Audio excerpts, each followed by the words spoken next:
Hello, everybody, and welcome to the Devil's Joint. Today, I have with me the one and only Mr. Devil, Ken Daneyko. Thanks for being with me, Ken. My pleasure, JJ. How are you, man? Doing well, doing well. Happy 30th anniversary on the 95 Cup. I gotta say, I'm wearing the shirt right now, and Yeah, I you see know, that. And yeah, excuse me. Obviously, fond memories, and as they say, time flies. But that group of guys was as special as it gets, and we will always have a special bond because for us, it was about that's what it was all about: winning, trying to achieve one goal to raise that Stanley Cup and to finally do that for the first time after some lean years in the early days of the organization. Made it that much more gratifying for sure. yeah, I was a young kid at the time, but I was there luckily to witness it. Luckily my father was able to bring me out from New York to New Jersey for the games. I even made it out to Dallas in 2000 as a kid. But winning three cups. Which one of those runs? I would assume 95 because you just gave me the answer. My question was which one of those runs stands out to you the most and why. But I assume it would be 95.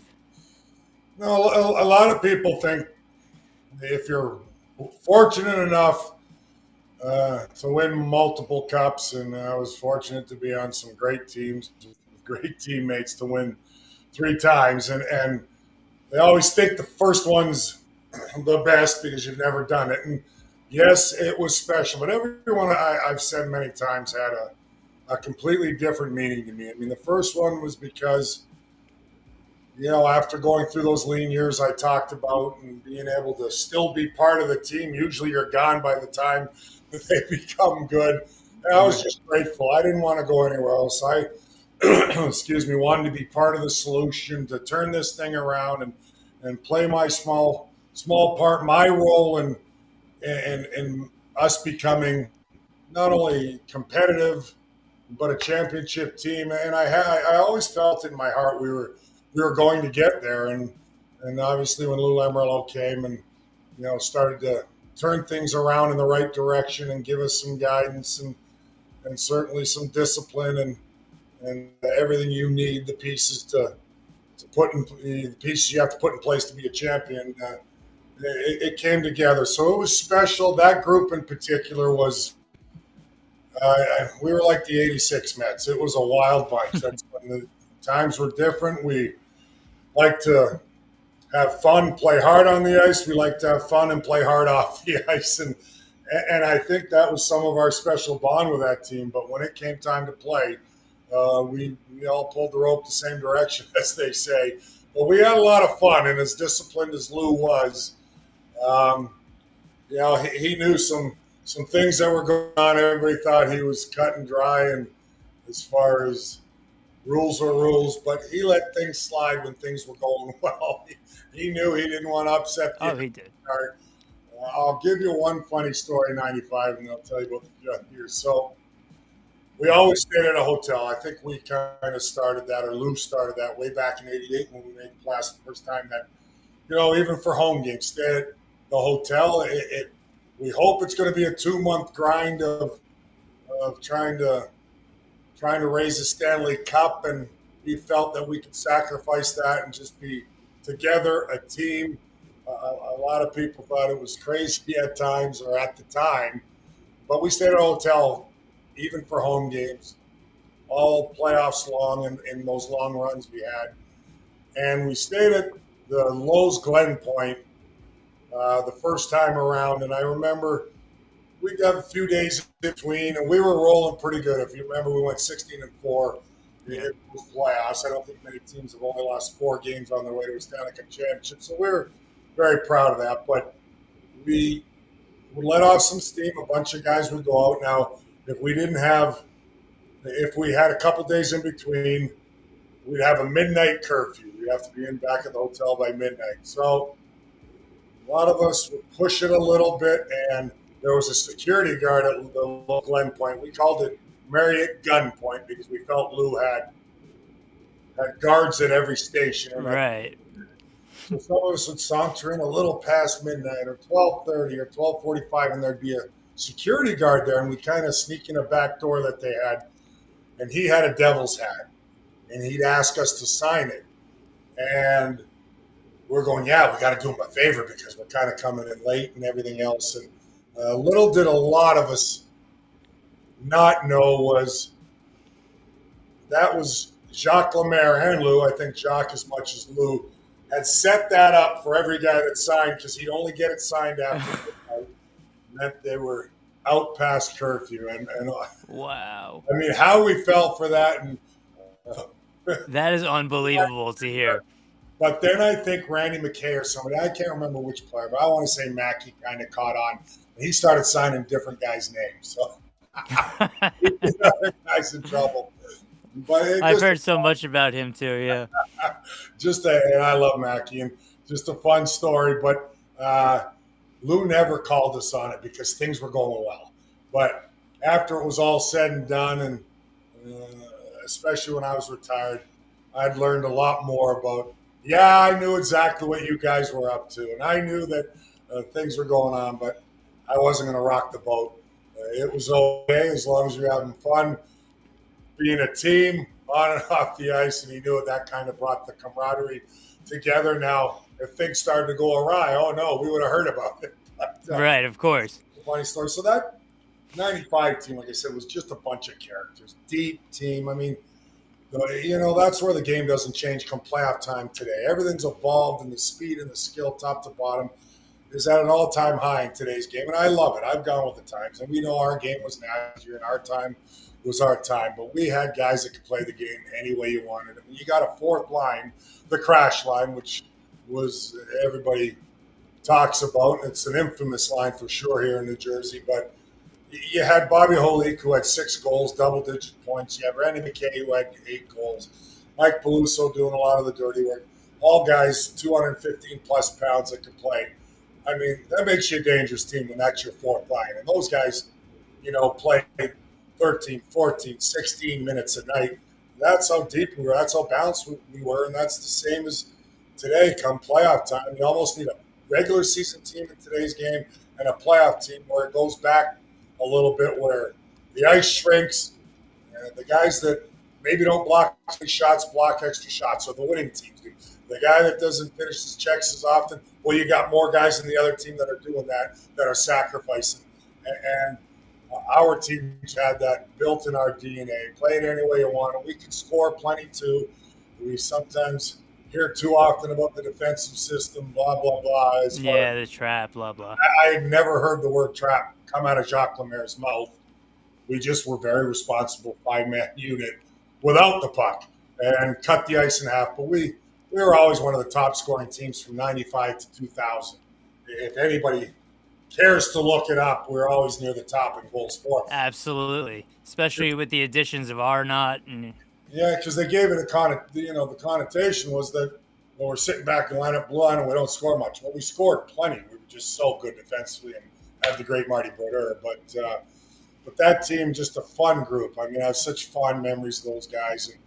And when we had our 20-year reunion 10 years ago, that bond I talked about was unbelievable. I mean, these guys, same banter, same characters. So that was probably the funnest group, the craziest group, and just a bunch of junkyard dogs for sure. And a great balance of young first-year players like Breland and Rolston and Dowd, and then 5-6-year players, and Patrick wasn't there yet, excuse me, but 5-6-year players and the older veterans. And that was a nice balance of me and Stevens and Driver and, guys that have been around a little bit. So we had a good. And Richer also, and Lemieux. Well, Lemieux, yeah, he's been around a long time. But Claude Lemieux, I mean, as good a playoff player as the game has ever seen. And also one of those characters, an absolute. Oh, yeah. Man that I loved, You hated when you played against him. You loved him when he was on your team, kind of saying. I heard that Sergei Breland was like terrified of him in his rookie year. That's what Well, I believe it. Claude was he was a stubborn guy, set in his ways, and you know what? That's part of leadership. He demanded a lot, as Scotty Stevens did, but Claude was a little more talkative as well. Scotty did it led by example, but Claude he demanded a lot out of a lot of guys, and He but deserved the Conn Smythe Trophy. He deserves it for he sure. he backed it up on the ice. I mean, he was a clutch player that knew how to win, and and we had so many of those guys that really knew what it took on a nightly basis. Whether we had to win 5-2, 2-1, 1-0, 6-4, we had a team, a good mixture of guys that just really knew what it took on a nightly basis come playoffs. And, moving forward to 2000, 95 was a whirlwind, dream come true. I used to carry a silver garbage can over my head in 95, pretending it was the Stanley Cup, because that was my second dream. As a lot of young players or hockey guys that think they're going to make the National Hockey League, that's your first dream. Play a game in the National Hockey League. Right. Second dream for me, anyway, was to hoist the Stanley Cup, and to do that, it was a whirlwind. It was a party. I don't even know if I appreciated it as much as when the dust clears and the parties are over, where I really understood what it took until after I was retired. 2000 was really special because it was different. It was, I really absorbed what it took to win as far as a team. Especially that Eastern Conference Finals series. Yeah. To come back from 3-1, and to win different ways and to battle through 4 grueling rounds, and that was probably our deepest, best team. And that team was stacked, as good a defense as there was. 4 great lines as well. McGillney came in and just scored big goals when you needed it. But and the A line, which was as good a line in hockey at the time for that span. But we just had a great team. But it was tough, and a great Stanley Cup Finals against Dallas. But I really appreciated that one because you understood how special of a group you have and what it really takes. I mean, when you're in it, you always think you got a chance when you got a good team. But a lot of teams, you realize, have good teams. And, you need talent and toughness and character and, the will to win and hate to lose and all those cliches. But you realize how special a group of guys you're surrounded with after you win your second time. I did anyway. I go, that's a group that just was very talented, but knew what it took, and to come back from a 3-1 deficit, only done I don't know, it was 4 times maybe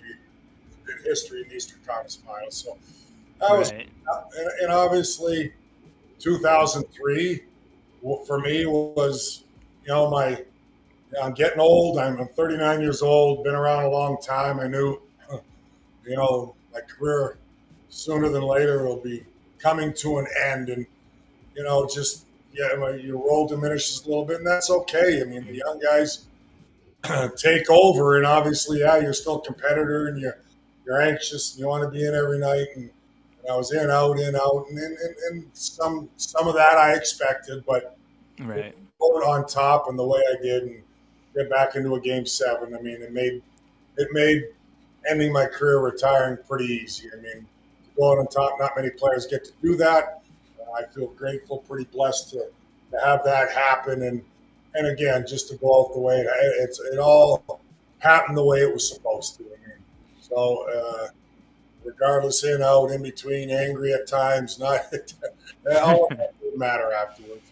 We won. That's what I cared about. It was about winning, and to end my career on a Game 7, hoisting the Stanley Cup, finishing my career in one place with the Devils organization. It meant the world to me. I mean, I knew what I was. I knew my role. I knew I wasn't a star, the most talented player. But, my best attribute was my heart and will to win, and doing whatever that took to help my team. I wasn't going to try to be somebody I was not. And you play your part, and if you do that, good things can happen. And I was blessed to be surrounded with the greats like Stevens and Niedermeyer and Broder and Lemieux that you mentioned, and Riche's and Arnott's and Sikoras and Eliash's and Brelands. I can go on down the list. Johnny Max, yeah. Mac, Driver.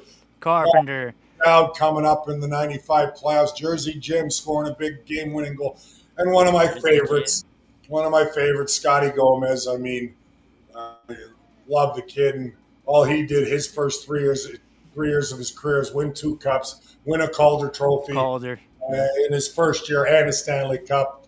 He's still one of my dear friends, and just one of those. Unfortunately, he had to move to the Rangers, though. That was something we didn't like at the I time. know, business He, is business. I don't care about. right at I that know point, business is business. fans Yep. take that a little more serious than I do.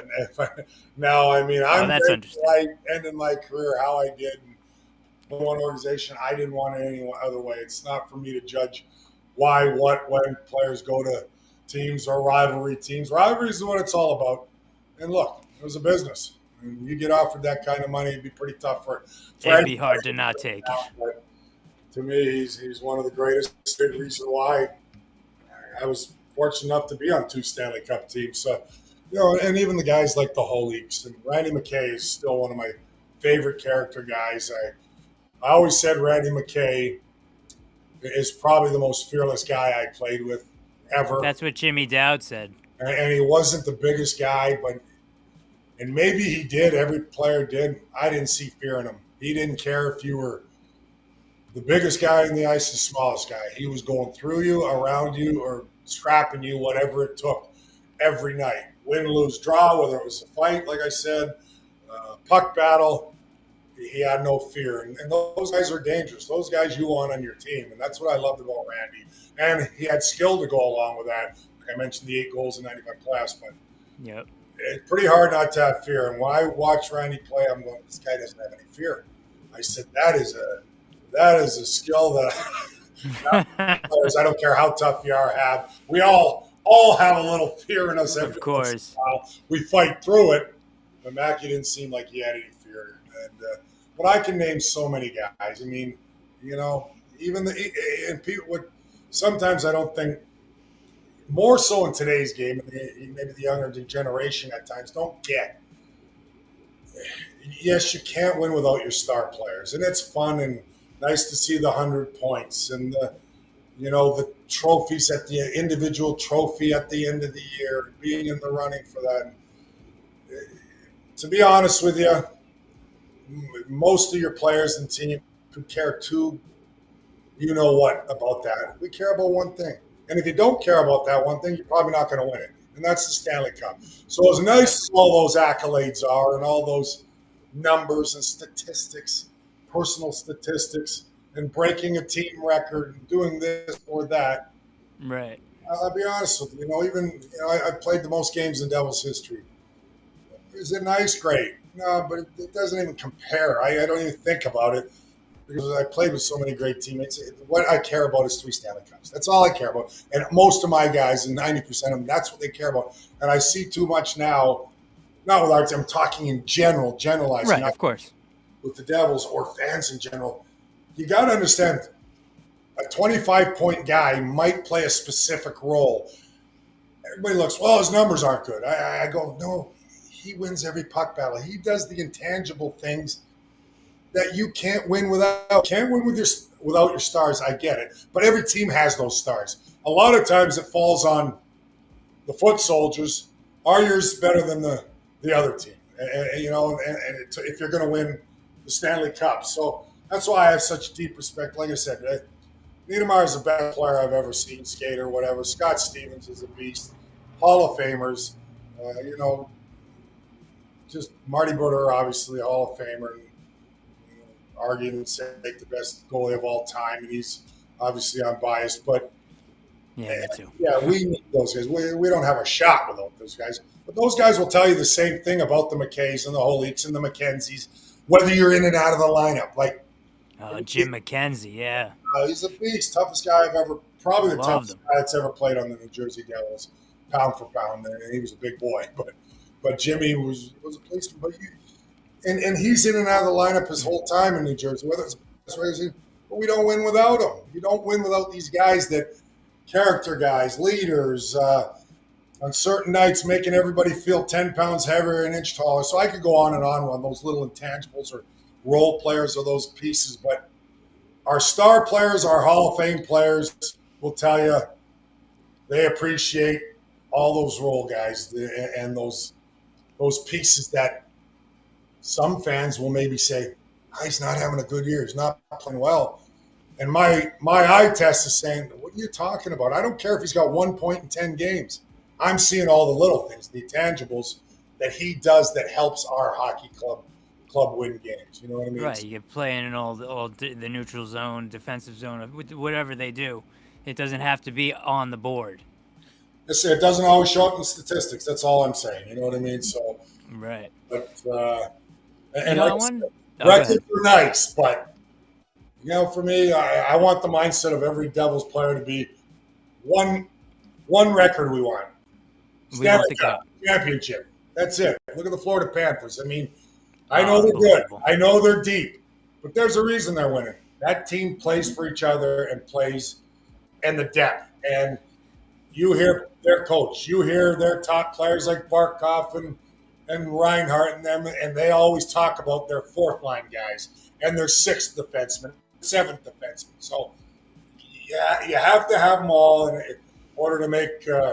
And the Devils got them opening night now too. Yeah, no. So and I love it. That'll be a great motivator for them right out of the gate because they are the champs, back-to-back champs. Not easy to do in today's game because all the skill level in everybody's organization.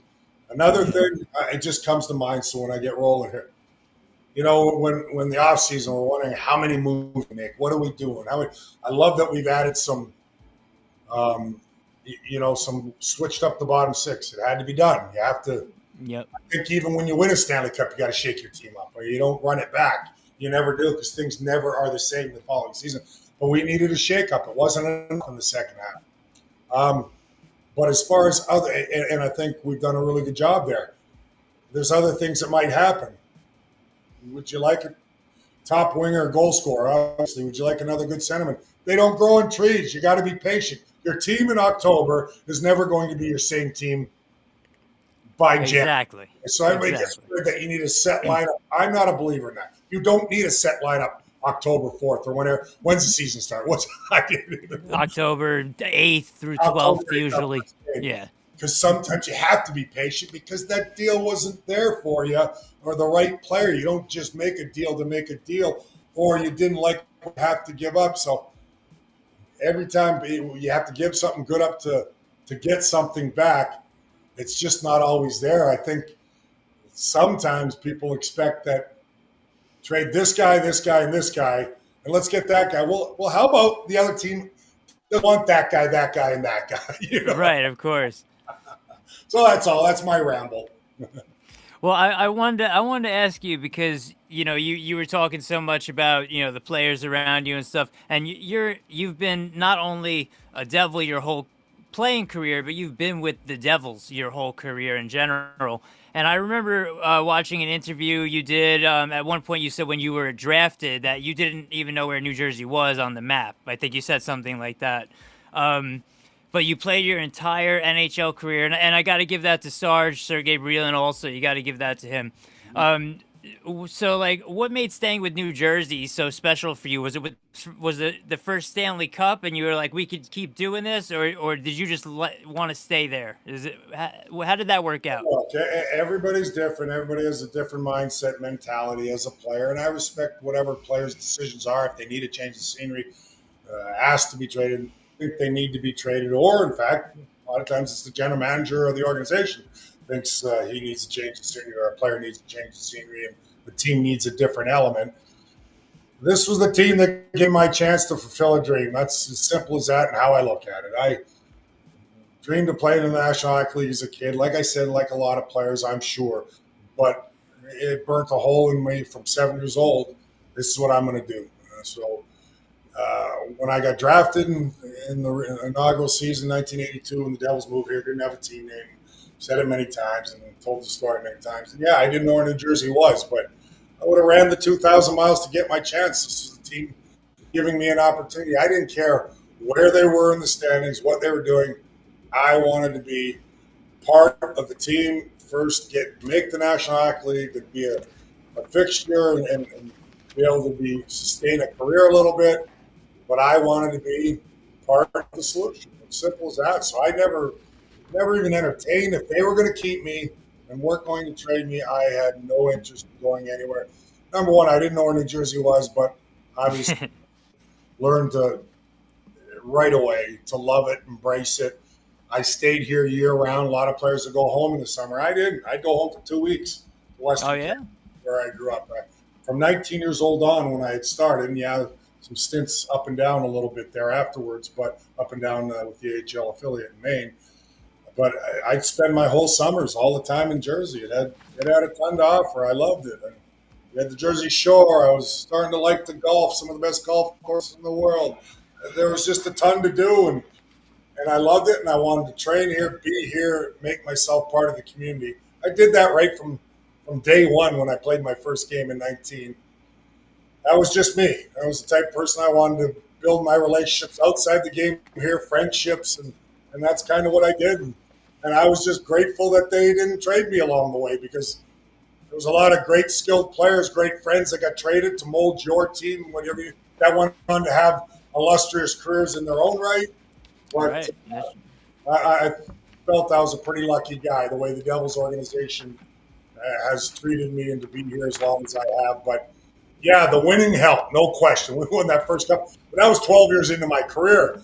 But Right. I knew every year was a chance. We're that good, that deep, that it's not always going to materialize winning a Stanley Cup. But my last 8 years, we always knew we had a chance going into the playoffs. And I gotta tell you, it was an honor to be in as a fan to be there at that Game 7, which was your last game. It was an honor to be there to see that and to know that it meant so much to you. You know, I wanted to get out. That was we already talked about that, but speaking of those old time players, I have some things that go beyond, actually further than your tenure with the Devils. Actually, it's when you started. This is the 1982-83 team photo right here. It's brand. It's like it came right out of the printer just now. It's you got Joel Quenneville right in the middle right there. Joel Quenneville, Chico Retch, of course. Don Lever was the captain. And then I got, right before you started, the 1984-85 team photo. And this was right before you started, right? This was it's funny. Well, I've been up and down a lot, and I missed the team picture there, but I played some games that year. But as a 19, like 11. I played 11 games and broke my leg. So again, I always believe things happen for a reason. If I don't break my leg, I probably never play in the minors. Things were going extremely well. And even in that 82-83 picture, I was up with the Devils for the first 5 weeks of the season. They were contemplating. I had a really good camp. They were contemplating keeping me then. And in fact, Chico was my biggest cheerleader, because he kept telling them, and he really liked me, and the aggressiveness and the toughness that I brought, even as an 18-year-old. He says, "You got to tell them, Ken." He says, "You're ready to play now." And he knew I was one of those guys that I believed it too. I was ready to go right out of the gate. So I stayed up the first month of the season, so got to know a lot of those guys, even though I didn't get in a regular season game, but I pretty well played 10 exhibition games that year. And they were hemming and hawing for quite some time whether to send me back to junior or not right in my first year, and finally made my debut the following season. But the Quenvilles and, Was Mel Bridgman still the captain when you came in? Yeah, he was, right? As a 19-year-old, I lived with Mel Bridgman. Oh, yeah? Months. Yeah, so those guys were such great leaders. Yeah. They really led the way. Dave Lewis and Phil Russell, we go back. Those were Phil Russell. defense partners. Is Phil Russell the one with the huge mustache? Yeah, and we were both Canadian kids, so he kind of took me under his wing, too, for a handful of months there in 83, 84. But, yeah, I thought I was going to have a good chance the first year, because that might have been my best camp of my first 5. And they had no intention of keeping me at first, and they kept hanging on because they said, geez, he's showing us otherwise. And Chico was, like I said, I laughed back then, and we laugh about it now, but Chico would always say, you got to go in the office and say you're ready, because I think you're ready, Kenny. So, and he knew. He's the goalie, so he would know. I appreciated that from Chico. Oh, Chico's such a great guy. I mean, to this day, what a legend. What a legend. Yes, for sure. I want to know, I play, I'm not an NHL caliber hockey player. I never was, but I was a defenseman, and I was wondering, you had like obviously a tough physical presence, and how'd you balance the hard hitting and and also staying disciplined at the same time, not like getting over penalized? Was there any way like that you actually balanced that, or you just did what you did? No, that's a great question. Actually, I've never really thought about it, but you mature as a player and understand. It didn't go so well in the early going once in a while because, yeah, I mean, it's learning along the way uh, as a player, bringing that intensity, aggressiveness, a fight when you need it, when that was more prevalent back then, and understanding your role again. And that was part of my role to protect teammates and, you know, maybe change the complexion of a game with a fight. But I learned that pretty quickly as far as understanding that, you know, there's this is a time and place. Like I didn't have to be tapped on the shoulder by a coach too often. And they did that back then where they said, you know, wake this team up. We need something. Stir the Right. pot. You get out there. Yeah, I had a few coaches do that once in a while because, and I knew that I didn't mind it because that was part of my role. But as I my career moved along and I was more experienced and became a veteran, started to understand the time and place and understanding that I can't put my team in a hole by taking bad penalties, but there's a time and place for it. And There not is. always easy to balance out, trust me, because you lose your Yeah. marbles at times. And it That was just, my problem as a young player. I was taking too many penalties, so I was never gonna make it. Ken. one of the best at that was, if you look at it, way back before he even was a New Jersey Devil, was Scott Stevens. I mean, he Oh was yeah. he was a hothead as much as any defenseman or any player in the National Hockey League, and teams knew it, and teams wanted to get under his skin and get him off the ice because he was that good as well. And it took Scotty a handful of years to balance that out as well. So He was a scoring machine at first. yeah, Yeah. he was, and but just he balanced, let alone getting a defined role as being that main shutdown guy against all the top players in the league. But Yeah. from a physical standpoint, he was still a menace with his hits and everything. But he really toned down going to the penalty box because you needed him on the ice. So I think for any defense or any player, shall I say, that's their role: big, physical, strong, protect teammates. You learn along the way with experience that if I'm going to stay in this league, I can't, but you can't get away from what you do best. Sometimes that happens too. All right, I'm playing really good hockey, or even if you're not a player that gets many points like myself because I had a defensive role. But you get Right. 3-4 points in a 5 game span. And then sometimes, when you're a young player, you think, I can do more. And you forget about that extra hit or that puck battle, Pete, and going. And that's when Lou would remind me, coaches remind me, he said, the old orchestra story I've used many times where Lou said, what do you think you are? A violinist, pianist, drummer, what category you fall in? And he had to say no more. I go, okay, stop it, Ken. That's just a bonus and fun once in a while when you chip in. You didn't care if I ever scored. I had a defined role and make sure I don't stray from that good defensive shutdown D, physical, tough, fight when I needed to spark the team or protect the teammate. And you know what? I loved it. I loved the fact that I had a role. Right, in general, I just yeah, having a role for you turned into such so much more. I always wondered listening to listening to you on when we're watching the games, when I'm at home, you're sitting in an arena with your name hanging on a banner in there. How does it feel to be sitting in there and like to see your name up there all the time and be to have that official title as Mr. Devil?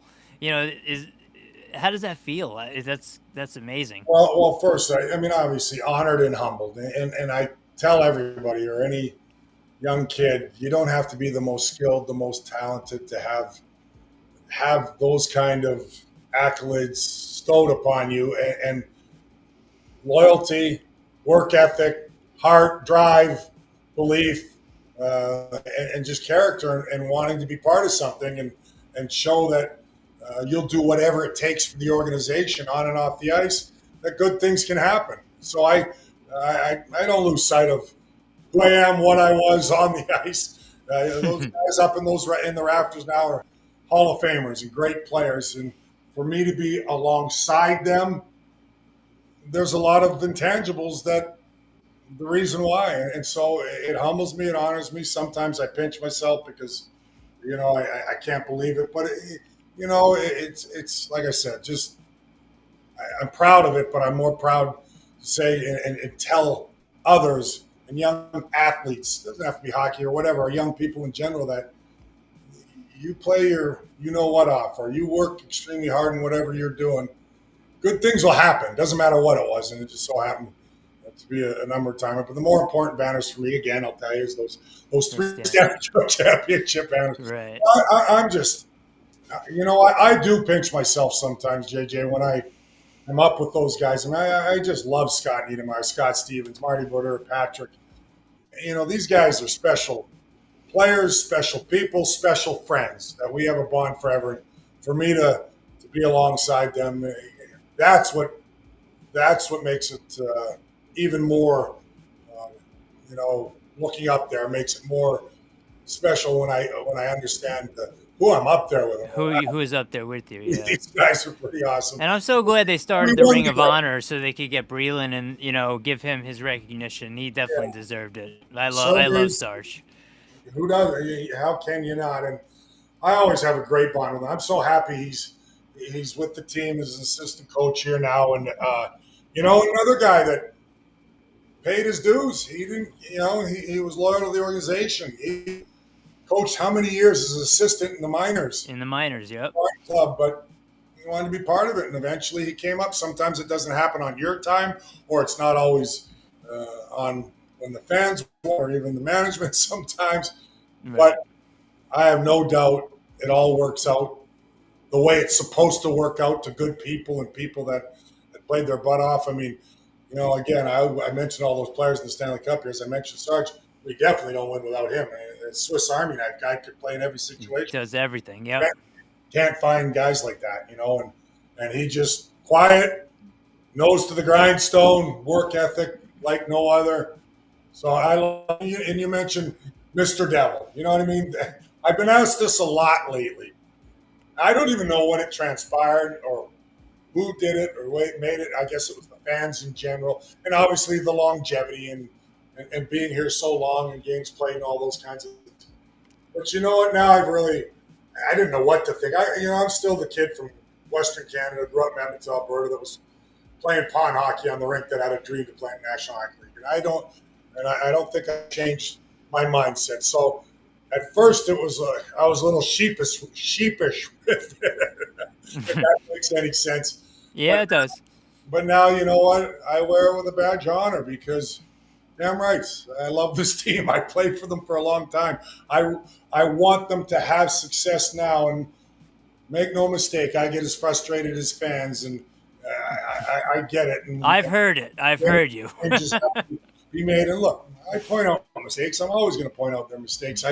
But I will not personally rip a guy because you just can't do that. You're with them every day, and that does not help anybody. I know some people want that and want more hardcore. You do it more behind closed doors or coaching. I'm not afraid to say on the plane ride, you got to give more. You know what I mean? That's a different story. It doesn't always have to be public. But I think these guys are in the right direction, and my rapport with and they're all great kids. But now they got to get a little hungrier and a little meaner and a little understanding that you got to hate to lose, man, and they'll find their way because we've got a great core and a great. Yeah. And we got good management in place that understands what it's going to take, and they will keep chipping away at trying to add the right pieces. Every piece doesn't work all the time, but the fans deserve it. I get that, and we've had as loyal fans as I've seen during my tenure, 40-plus years here, and that's, we get a bad rap around the league, but people don't understand, how great and how large the Devils fan base really is. My relationship with the fans, I never take that for granted. Back in my crazy days, I probably had a beer with 50% of them. That was just me. I was out in the open. I was willing to talk hockey, engage with them because they're part of our team, part of our family. I Simply, was one of them, Ken. I don't just say it or do it. I believe it. And do I get frustrated at some of the comments? I'm very glad that we didn't have social media back in my day.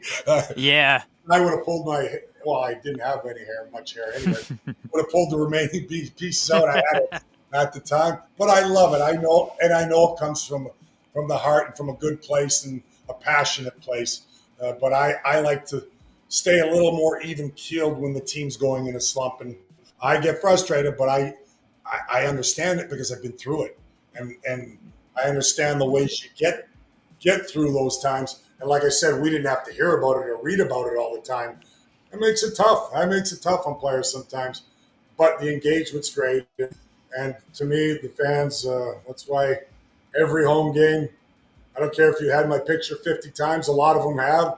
They want it again. If that's going to make their game day experience better, that's all part of it because the loyalty I had from the fans on and off the ice, I was kind of that blue collar guy, sort of like the States, I want to think, and that crazy mentality on and off the ice. And I think the Devils fans have some of that, and they like that. They love it. And you know what? We really do appreciate how you are, Ken. Multiple times I've come over to you, and when you were sitting down with Bill in the past couple of seasons, and said hello. We took a picture once or twice. Everyone appreciates that. When you can just walk up to someone and they're not going to shoo you away. I That's such a appreciate great you thing. guys, man. Believe me. But speaking of younger players, tomorrow I'm going to be speaking with Angus Crookshank, who the Devils acquired over. Not a classic hockey name. I love it. I love it. I said it to my mother, and she said, "What's his name?" I said, "Crookshank." She goes, "That would look good on a jersey." That's what my mother said. I think I've been looking into him a little bit. I'm going to talk to him tomorrow. I think he's a guy who might, and maybe in his second year, because second part of his contract is only one way. So the second year is a New Jersey contract. So I could see him making a difference. I really like him. So regarding young athletes, some of them might be going through personal problems, setbacks in their life, and they're just coming into the league, and they're trying to balance. Oh wow, I got all this pressure on me, and I also I have this personal issue that I don't really want to tell anyone about, or it's a family issue. Do you have my personal setback, professional setback, whatever? Do you have any advice for young players in that position or in that situation? Well, God knows my setbacks were well documented. I didn't hide from that either, even though I stumbled many times. And Well, that's respectable. I've been sober a lot of years, and I'm grateful for that. Obviously, Congratulations on that. That's yeah, amazing. 14 years this August. But and it took me a long time because mine was public in the 90s when I played, but Yep. had a lot of sobriety at the time, off on. But it takes what it takes, and I fell off and relapsed many times. And don't get me wrong, I always would like to preface, I had a great time when I was younger. I like to have fun. But when it became a problem, that's when the hardest thing is to ask for help. And just kind of what you've alluded to. And you got to get support. You never can overcome obstacles or addiction or mental health or whatever you're going through, family problems. Talk to somebody, talk to your teammate. I always embrace that too because players keep things too much to themselves. And I know today's age, more guys really get the help they need. The league's done a great job of implementing programs. But Yeah. for me, anytime if I can help one person that's maybe going through what I'm going through, and you can plug that in anywhere, whatever your problem is, if it's different than mine, you know what I mean? Along the way, emotional. Right. That's why I was broad about Yeah, it. Yeah. no, and I agree with you. But you've got to reach out and get the help. And I was stubborn as a mule for about 15 years. I say it took me 30 years to get the 14 years consecutive, one day at a time of sobriety. You know what I mean? But I learned to be comfortable in my own skin. I mean, that was what I celebrated to excess when things were going good. I drowned my sorrows to excess when things went bad. That's when I realized I've got an issue here. You know what I mean? There was no happy medium as later on in my career, and And the only, the advice, there's no magic wand potion for any of the problems we have. Everybody goes through different issues in their life, whether you're an athlete, whether you're just somebody working um, in an office or at whatever your job is, mailman, anything we can think of. We all go through the same things. We're all human, right? So they can relate. Right. Some of the best emails I've gotten over the years, and I still battled up down at the time. So, and that helped me too to get to where I got today. So, people that reached out to me were helping me because I relapsed at times. But when mine was public in '97 about my problems and going away, I had more emails of people saying, my son is taking a look at maybe having an issue here with drinking, whatever it may be. And I think I got a responsibility here, but first I got to get myself right. You know what I mean? Completely. Right. Absolutely. And it takes time, but until I asked for help, got the support I needed, there's no, and the will and desire to change what I'm doing, change my life. That's the best advice I can get. You have to have an earnest, you got to make an earnest attempt to say, I'm not doing it for him, her, my parents, my wife, my kids, because it's not sustainable. It's You for always look yourself. back. Yeah. It's got to be for you. That's one thing I preach a lot to. It's got to be for you if you need help in some area or back through some adversity. And for me, it was, I was a wild man, and I had a lot of fun with it. Don't get me wrong, I was the life of the party. But now I got old teammates out of the blue, which I love and that's kind of what I preach to them. Never mind a young kid. I'm talking older guys, and so many people have gone through, some addiction problems. Go, Dano, I'm giving you a call. I haven't spoke to you in a long time. I go, how are you? How are you? They go, you were the craziest of the bunch. How the heck did you stop drinking? Said, you got a minute? I'm not going to chase you. You want to call me every day? You want some help? I'll share my experience, strength, and hope. And like I said, I don't have that magic wand or something, a potion I can rub on you to make you better. I tried that route. It don't work. Yeah, it doesn't work. A lot of people try it and it hasn't Makes worked. I take a lot of pride in the fact that now I guys calling me that might be struggling with it. And when they call me, I'm like, yeah, if you think you might have a problem, you probably do. I'm not here to judge. You can call me anytime, day and night, even if you've slipped up or feel you got to stop, whatever. Let's go through it, and I'll tell you where I was at and how many times I slipped up, and then what kind of hit home and what finally transpired for me to say I can live this way. I'm still a nut. I'm still the life of the party. I just can't anymore because Right. I can't. My friends can, the ones around me, if they don't have an issue, I don't even notice it. But I know once I became a pickle, I couldn't go back to a cucumber. That's my saying, and I tried many times. So, but you got to make that decision on your own. If you do, I appreciate you sharing that with me, Ken. I really, it takes a lot for a man to discuss all these personal issues the way you do, especially. But let me move on from that. Let's not. We don't want to get too down in the dumps here. Before I let you go, I wanted to ask you a question. A couple of fans asked me to ask you this question. On the internet, they want to know who was the toughest forward that you think you've ever played against, and what would you do to prep for a player like that? toughest for as far as To skill to set. to defend in general. Then okay, I was saying, or physicality wise, so it's kind of two different styles. Yeah. Although there were some physical players that were highly skilled too.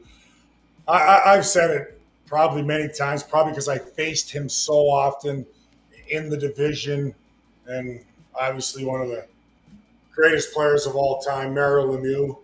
One on Uh, one would make you look as silly for a defenseman as anybody could. So he would make my knees shaky on many occasions when he got a full head of steam because of his reach and his size and his terrific vision and hands. He'd put the puck between your skate, your sticks, pull it back, and pull it from backhand to forehand. So if you looked at the puck or lunged or reached whatsoever, he's waiting for you to make that first move.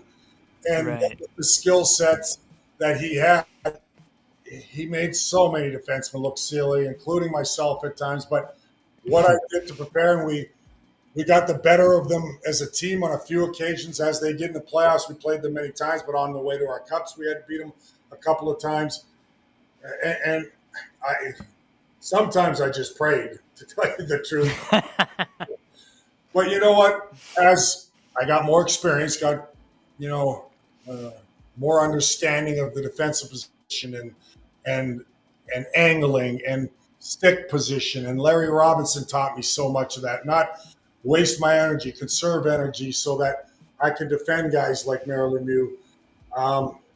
It was staying patient, staying inside the dots, all the things you hear in today's game, same stuff, Right. but easier said than done because you get anxious. Every player gets anxious or go down too often to the ice. You go down on Marilyn Mew when Yeah. he's dancing around you. And It's over. now you can say that about 100 guys in the National Hockey League. Fourth line guys today's game can toe drag you. So that's Oh why yeah. stay on your feet as long as you can. That's some of the patience. That's what I learned. Always look at the chest. If I didn't look at the chest, if I look at the puck on a Marilyn Mew, I get beat. You get beat. Yeah. I will say Oh, go ahead. quickly, in a little different way, Wayne Gretzky's the greatest of all time. It's not even a debate. That's what I'm saying. I mean, just as revolutionizing the game behind the net, where that was a nightmare. Right. So it wasn't so much that he danced you one-on-one, and he did that plenty of times. But Mario maybe was a little more dynamic, and I saw a little bit more. But Gretz was a guy that he's sitting behind the net, and there's five guys trying to take the middle of the ice away, and we don't know who to go, who to reach, who's going to get the stick out, who's going to chase him. And the second we made a move, he feathered over three guys. He knew what he was going to do. 3 plays ahead of everybody else. So, and his numbers speak for himself. I mean, there's nobody like him. And that's what he's known for, knowing where people were going to be before they got there. Yeah, I could name so many players, but we don't want to go on and on because those are my two. Right. But you you mentioned Mario, and in my head, I don't know how you feel about this, and you don't have to respond, but Mario Lemieux should have been a Devil. He should have been drafted by the New Jersey Devils. We all know that. There's a documentary about it. I know all about it. You're right. And we got a pretty good one of my buddy, Kirk Muller. Kirky Muller, yep. Mario Lemieux. Yeah, but then maybe Brodeur doesn't come into the Devils organization. If all those pieces are different and changed, you never know. Ifs and buts, you never know. You're absolutely right. Yeah, it would have been interesting, right? Yeah, absolutely. Anyway, Ken, I appreciate your time. I don't want to keep you too much longer. That's the only question from fans. I heard you wanted. Oh, I have plenty of questions. We need one more. We need one more. I want to hear from the fans. Okay. In your long career with the Devils, on and off the ice, do you have a moment you're most proud of? Oh, so many. Everything we've kind of talked about, right? You know what? Let alone the 3 Stanley Cups. That's what it was about. I mentioned it many, many times. And just a great group of players that I was fortunate enough to be surrounded by and play with, because I don't have a chance to be a long-time National Hockey League player, a long-time New Jersey Devil without those guys. But 88's team, 1988 was a special group. That moment I'll never forget as long as I live. The game in Chicago went on a 7-0-1 run to 0-1 run just to make the playoffs that year for the first time in team history. That was the turning point. I know it took 7 more years to win a Stanley Cup. Well, that's because it's really hard to win. We know that. But that kind of set the tone of, if anybody, and I'm sure people have, and even if a lot of people weren't born or Devils fans at that time, watch the celebration after winning in Chicago a regular season game. I don't think you've ever seen it. Seen anything like it. Gloves flying in the air. It was like we won the Stanley Cup. It was a Stanley Cup, yep. It was what some people would think now, what are these guys doing? It's the last game of the season. They got in the playoffs. It was raw emotion from a young group of guys that were sick, tired of being out of the playoffs and not being good.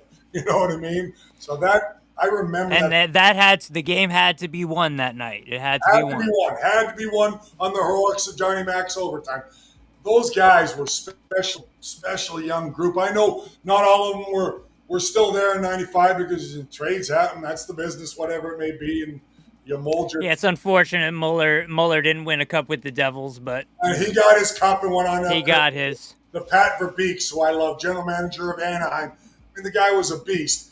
You know, he went on, had a illustrious career. I know, and he won a cup later on too, I believe, with Detroit. But yeah, all those guys were the guys I grew up with, and most of them were there in '88 when it was the turning point of our Devils organization. And those guys went on. I'm sure they'll tell you that was a big part of their career, making their career so successful because they learned what it took to win. They learned how hard it is. They learned how to be a great teammate. You know what I mean? We all did at the time because it was just a young, hungry group that was so elated. But man, was that wild! I bet it was. And then that was the first year I was a fan. We didn't just burst and lay an egg come playoff time. Then we carried it right through. We didn't forget that we liked this feeling. Now let's go win the playoff round. Let's go win 2 playoff rounds, and that's what we did our first time around. Yeah, that was the first year I became a fan. I'm from Long Island, so I went to Nassau Coliseum for my first Devils game. Not Devils game, my first hockey game. Mm-hmm. And the Islanders happened to be playing you and the Devils, and I liked the jersey. So that's how I became a Devils fan back in 1988, you know? All right, so I have a question from another fan. And it's kind of a broad question, but a couple people want to know. If you're not a general manager, and it's not your position, it's not your job, and we're not talking about anyone specific, but if a team is not, isn't getting to where they need to go, and multiple years have passed, would it be the worst idea in the world to trade their best player in order to change the dynamic of the team? That's a good question. Interesting question along the way. Look, the old saying, if Wayne Gretzky be traded, I know there were circumstances. Anybody can be traded, right? And Wayne Gretzky went to LA, we all know that, and grew hockey there. And he always went on to still win another cup after Wayne Gretzky left, right? So, yes, I'm a believer. Everybody's judgment's different. Who's your best player? There's different players. There's the best skilled player. There's the fastest skater. There's the guy that leads your team in scoring. That doesn't necessarily mean he's your most valuable player at times, right? So, of course, look, it would take a lot, obviously, if you're getting rid of a top player, but to get a good player, or get 2 pieces or 3 pieces that you might think can mold your team and make them better because you're filling some voids, even though you're subtracting a great player on your team, of course, I think you got to entertain everything today. Every team has so much skill, and even if you got to make tough decisions as a general manager. And we've seen teams do it. Florida and Calgary, the Huberdeau and Tkachuk trade. That was their 2 players basically being traded away. And worked out for Florida. Definitely. Yeah, and look, you're absolutely right, but obviously that's Huberdeau for Tkachuk, and we know. From Calgary's perspective, it was a little different because they didn't think they were going to be able to keep Chuck moving forward, so they wanted to make sure they get the best package. They got 2 pretty darn good players, and Huberdeau, who came off a 115-point season, and Uyghur, a really good, top 20 defenseman in my estimation. In the National could be their captain, soon. Yeah. Well, Calgary did the best under the circumstances. Sometimes it's circumstances too, right? Yeah. But you want to mold the team. Any general manager will tell you, into what you feel is going to have the most success, not just during the regular season. And I talked about earlier, you need a regular season team because it's not easy to make the playoffs. But then come playoff time, do you have enough horses to win a round or 2 rounds or 3 rounds? And that's kind of where, alluding to this question in a roundabout way, if it makes sense to the hierarchy that you can get 2 pieces, 3 pieces, that quite aren't as talented or skilled or as good offensively as your top player, then you got to take some risks once in a while. And I'm not saying you do it all the time because it's hard. You don't do it just to do it or make a trade. These are tough decisions. There's a lot of Of bench. course. You hope you make the right call, but there is times every general manager I think faces a tough decision of making a blockbuster deal. Right. Now you mentioned regular season versus playoffs, and there's one player specifically that gets brought up a lot regarding regular season and playoff performance, and that is Jesper Bratt. Jesper Bratt happens to be my favorite current Devil. I love, his story, just coming out of the sixth round and making the team and becoming an all-star. I just love this story. Do you think that he's even played enough playoff games to say that he's a bust in the playoffs in general? Like, people say that a lot about Jesper Bratt. Oh no, not at all. I mean, he hasn't had enough experience in the playoffs, like a lot of the core, and they've got to continue. They got to become a sustainable playoff team and about having the right surrounding pieces. Brad, Right.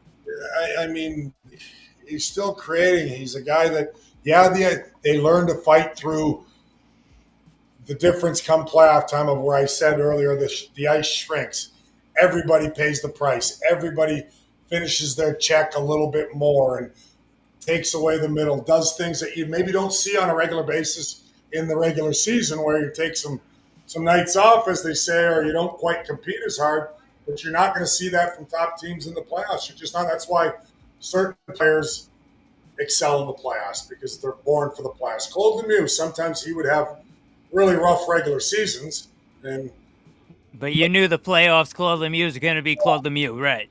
he was going to be a beast. And it's not just about size, just that strong for his size. He's got such a strong base in the dynamic. He's such a dynamic player. But no, I definitely think the group as a whole needs to some more sustainable playoff runs or playoffs where you play 2, 3, 4 years consecutive playoff hockey. And that's Right. what you find out. You see if they grow into that big time playoff player. But I think Brad's been pretty darn good in the playoffs at times. Yeah, he's fell short like some other guys along the way. Everybody does come playoff time, and every player will tell you that. I'm not saying anything different. Is the fact that you lose in the first round, you lose the second round. Well, in order to raise the bar, you gotta be disappointed and say I could have done more. So, but that's throughout your lineup. I mean, look, we won the Right. cup in '95, didn't make the playoffs in '96, and all of us had responsibility in that. And We're very surprised about that as fans, too. we Yeah. didn't do enough. We waited the last day. We took things for granted. We learned a lesson. You know what I mean? And these guys have to learn some of those lessons. But make no mistake, you have to up the ante come playoff time. And I think they're learning slowly but surely. But they're going to need a couple guys to really lead that charge. And Brad's one of them for sure, no question. I love having Cotter and Nason on that bottom six. Paul Cotter came in, and I love him. I bought a jersey with his name on it almost immediately.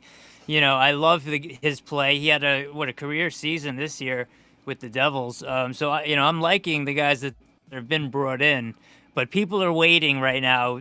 All the fans are waiting because I believe what Fitz said was first thing he's concentrating on is Luke Hughes' contract before anything else. So that means if we don't hear about Luke Hughes, that means no other moves will be made. That's basically what's being said on the internet.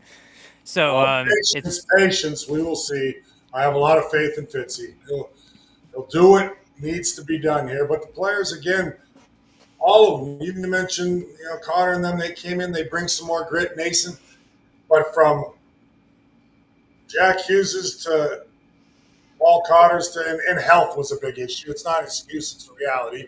We got to stay healthy, and let's hope that happens. Sometimes it's just bad luck, but hopefully they can remain a little healthier than they did last year. But everybody's got to be more consistent on a nightly basis. That's a trait you learn too through experience. I think all those guys, everybody in the second half dipped. They got to be better. They got to be better, but they got to push each other, hold each other accountable, and understand that, guys, this isn't good enough. We've got to be better because they've got too good of a team, too good of talent, too good of a core. No, do they need more depth? No, do they need to be, deeper? And that's kind of what they've added a little bit. They hope. We never know what's going to transpire until we see the new players play. But you hope you have a dark horse in there like a Gritzik steps in right away. Right. Becomes a 25 goal scorer, a 20 goal scorer. And it's very possible.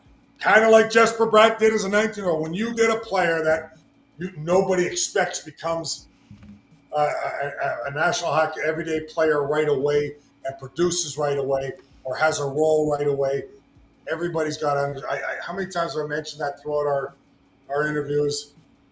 Having that role and sticking to it. And I think everybody gets away from it a little bit too much, too often. Do what you do best. Do it on a consistent basis. I think that's what this group of guys for the Devils are still learning. Right, and when they can get that together, the Devils, I believe, the core that they have now can win a Stanley Cup, and as long as they have that surrounding team, like you said, those third and fourth line guys, doing. They have to fall right. You're right. Everybody has to, come playoff time or down the stretch, and during the regular season, just to make the playoffs, you've got to all be on the same page. You all got to be sacrificing the same amount of competitiveness, energy, drive, will to win. If you have 3-4 passengers, I don't care how good your team is, you're not winning in this league. The league is too close, too tight, too many good teams, too many good players on every team. So I want to see a little more. It's not just the coach, it's not just management.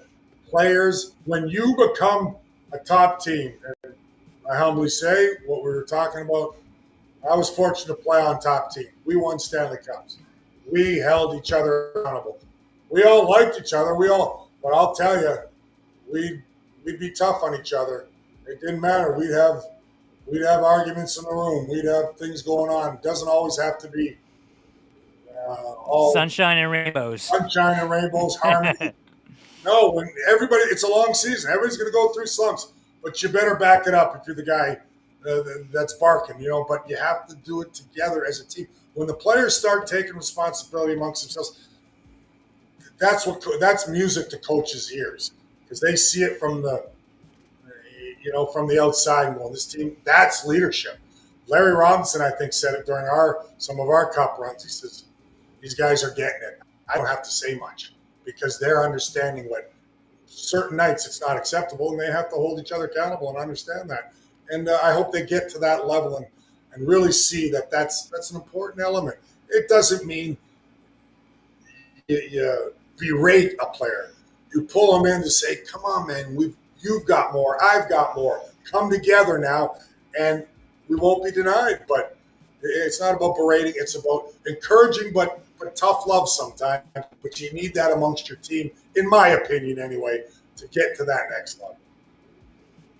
Oh, I totally agree with you. I would love this season to be the season because the 40th anniversary season, it was an amazing season. It was the best season, actually, point-wise in Devils history.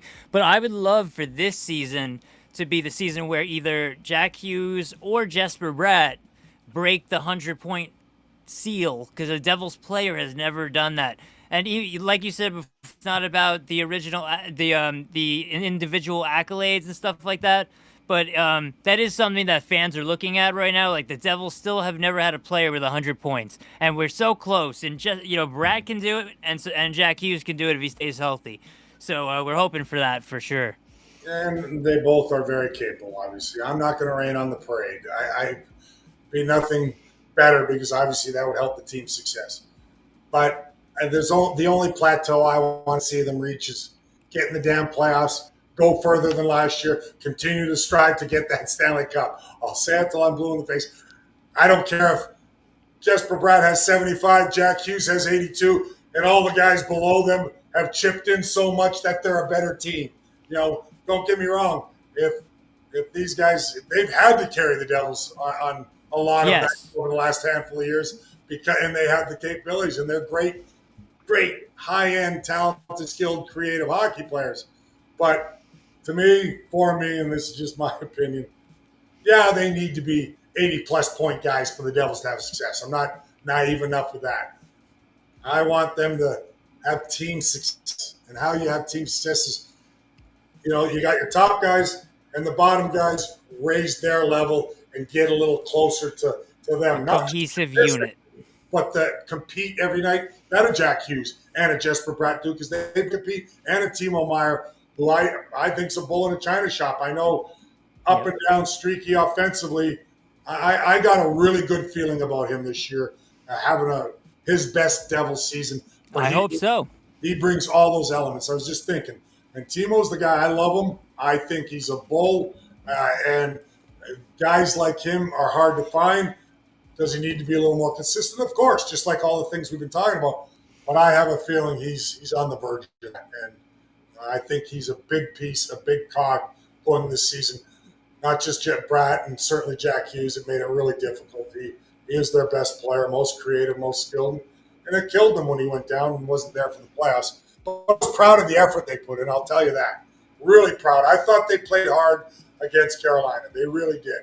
I mean, just my eye test. I don't care what the series was, whatever it may be, and Carolina deserved it, obviously. But with the depleted lineup, I saw some more push and the mentality that you need. Now you need your top guys in your lineup too, and hopefully that's what's going to happen with health and they become a playoff team again, a sustainable playoff team year in year out. That's how you learn where to get to that level. But I saw some pretty good pushback in that series when, for all intents and purposes, when all the defensemen went down, when Jack Hughes wasn't even there to start the playoffs in the end of the year, pretty tough to get. Yeah, I mean, it's hard to deal with in the from that point of view. Like when you start the playoffs without your best player, you're already kind of starting with a leg down, so to say. Yeah, no question. Not this So year. Good vibes that everybody stays good and healthy. hopefully everyone has the best season they've ever had before. Bratt, Hughes, Meyer. I'd love to see it. Cotter, Nason, the new guys, Brown. I like to see Connor. See how they fit in. Like everybody talks about the offseason was it good, bad, and different. I don't know. I like some of the pieces they added on the surface. See how it works, the chemistry. But we've got some more bite that they've needed. Connor Brown's been to 2 Stanley Cup finals. Right, that's a big thing. That's big. He can translate some of that to these guys, what it takes. He's been around it. He's seen it. That's how you get the experience. So, yeah, some of those guys they've added. Dadonoff's going to be hungry. Dadonov, excuse me. I want to say that probably. Is it Dadonov? I believe so. I go back and forth. We'll figure it out. Yeah. But he's got a little more speed. We need to get a little faster again. I think maybe. And let's hope he has. But we don't know going in. We got to see how that works out, right? We hope they have real good seasons as New Jersey Devils because they need to. The Devils need that, and that's why they changed the dynamic of the team. But until you see guys playing, and a lot of times I'll say over 50% easy, for me anyway, during my time playing career or today. Let's not forget, it's not the blockbuster, it's not the big name player that changes your fortunes. It's 2-3 guys that you've added that are depth guys that they all play to their potential. They all had an element that was missing, and then all of a sudden you go, wow, that added up to 8, 9, 10 more wins. That added up to 2-3 more playoff wins, which means you're winning another round or whatever it may be. A lot of times I've seen it, and that's teams I've been on too, where it wasn't the household name, wasn't the star player that was traded for or be a free agency. A lot of times it's that grinder, hardworking guy that chips in important goals when needed or a big Randy McKay. Randy McKay. There you go. And, I think that's what Fitzy kind of had in mind, adding a Connor Brown. The guy works his tail off. He's got a little bit of offensive ability, but just that mindset of how to win on a nightly basis because going to 2 Stanley Cup finals, I know they didn't win, but it's a grind, and you learn a lot along the way. Right. Whether they won or not, he got to Game 6 and Game 7 of the finals, So they didn't get swept either. He was, brings that experience.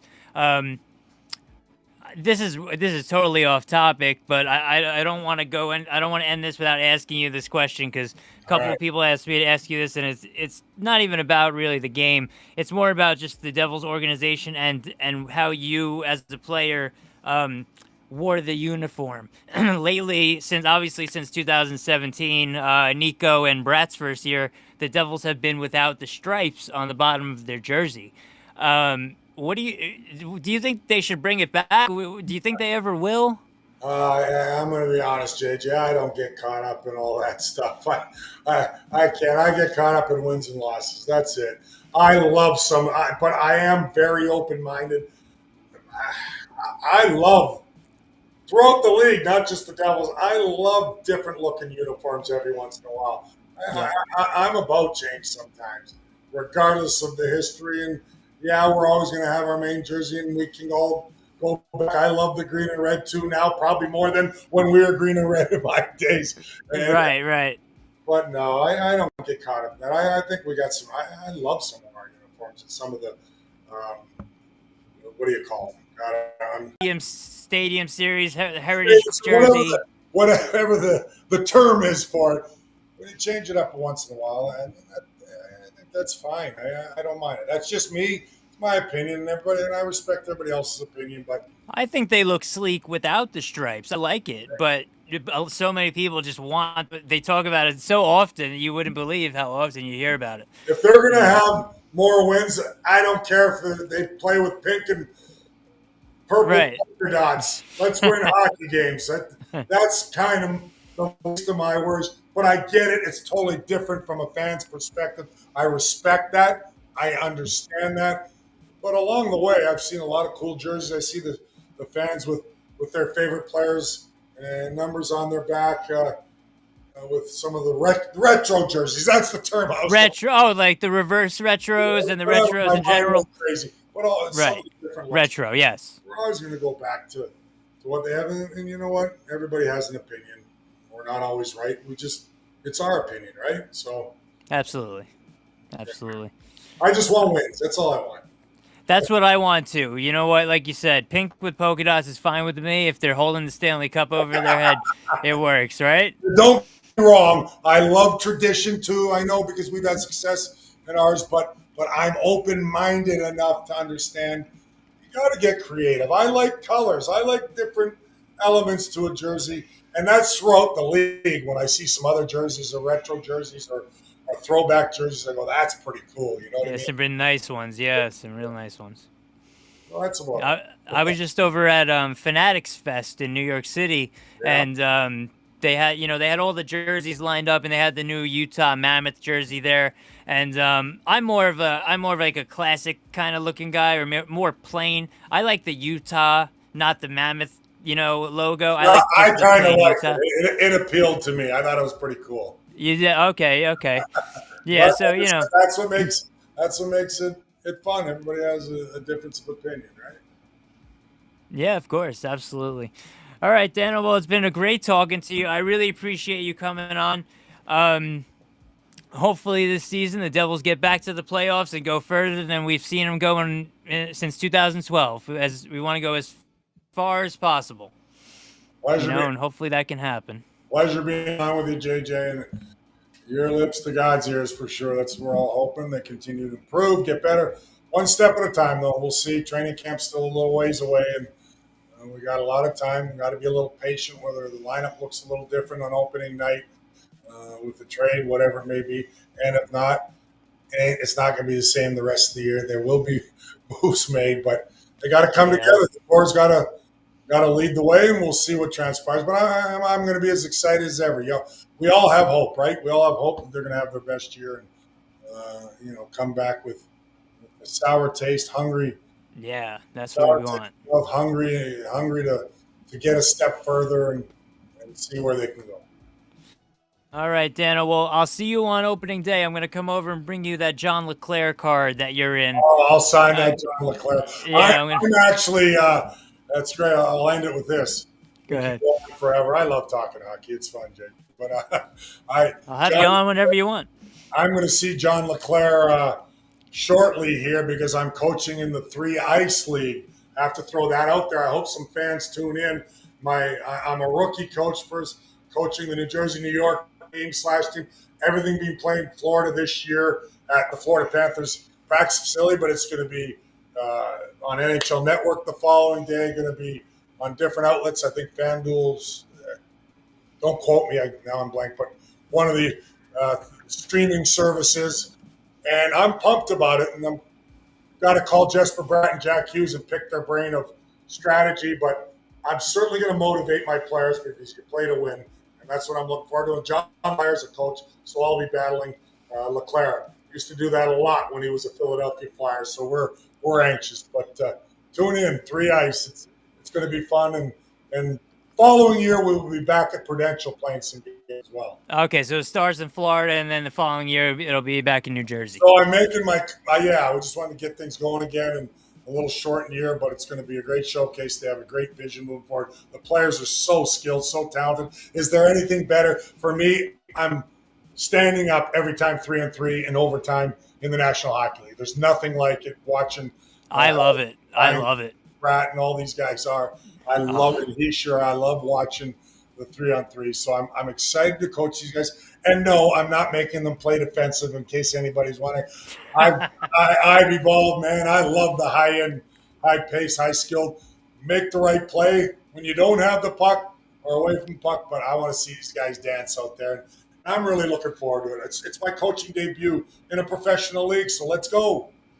And you know, it's funny. I got to say, I got to apologize to you because – you're Dano, you're Mr. Devil. I didn't really think, because I interviews here and there, and I say, hey, do you have anything you want to plug or anything like that? And I didn't really even think to ask you, to ask you that. So thank God you said that. I apologize. I got to apologize. Until you mentioned John Leclerc, I didn't think of it either. So no problem. But I wanted to throw that plug in there. But with all sincerity, I'm really excited about this challenge. I really am. Every thing in your life is a new adventure that you haven't quite done before. And for me, hockey's been my life, and now I get to behind the bench and what's a little different, but 3-on-3 league, which is exciting. I love that idea. I'm gonna, I'll check it out and post little clips of it up on my, on my social media for you as well, because it sounds good to me. I love 3-on-3. Yeah, it should be a lot of fun. All right, JJ, I'll talk your ear off. Let's call it a night. All right, Kenny. Thank you so much. All right, pal. Take care. Good.